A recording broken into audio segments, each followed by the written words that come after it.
សម្ដែងនៅអាមេរិកច្រើនលើកហើយរដ្ឋាភិបាលទើបមានឱកាសបានជួបសម្ដែងជាមួយនឹងអ្នកស្រីអំពរទេវីដែលជា idol លើកដំបូងទៅសម្ដែងនៅសហរដ្ឋអាមេរិកច្រើនលើកច្រើនសារហើយតារាសម្ដែងរដ្ឋាភិបាលទើបមានឱកាសបានសម្ដែងនឹងច្រៀងរួមគ្នាជាមួយនឹងតារាសម្ដែងជើងចាស់អ្នកស្រីអំពរទេវីជាលើកដំបូងក្នុងឆាកជីវិតលោករដ្ឋាភិបាលនិយាយទាំងក្តីរំភើបនិងត្រេកអរថាទម្រាំតែបានជួបបងស្រីគឺចាំយូរឆ្នាំមកណាស់ហើយទោះបីមកទឹកដីនេះច្រើនលើកក្តីជាលើកទី1ក្តីពិតជារំភើបណាស់សំខាន់បងស្រីនៅតែស្អាត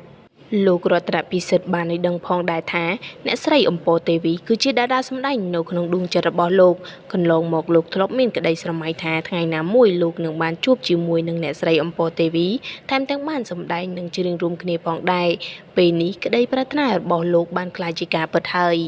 គួររំលឹកផងដែរថាតារាសម្ដែងរដ្ឋាភិបាលត្រូវបានចាត់ទុកថាជាតារាសម្ដែងនិងចម្រៀងមួយរូបដែលនៅមានជាអ៊ុនខ្ពស់នៅក្នុងវិស័យសិល្បៈលោកនៅអាចរកប្រាក់ចំណូលបានច្រើនពីវិស័យនេះទោះបីជាមិត្តរួមចំនួនលោកខ្លះបានបាត់មុខនិងខ្លះទៀតគ្មានអ្នកហៅថតក្រៅពីតារាសម្ដែងលោករតនពិសិដ្ឋតែងតែត្រូវបានបងប្អូនខ្មែររស់នៅក្រៅប្រទេសអញ្ជើញចេញទៅសម្ដែងជារៀងរាល់ឆ្នាំដូចជាប្រទេសអូស្ត្រាលីកាណាដាបារាំង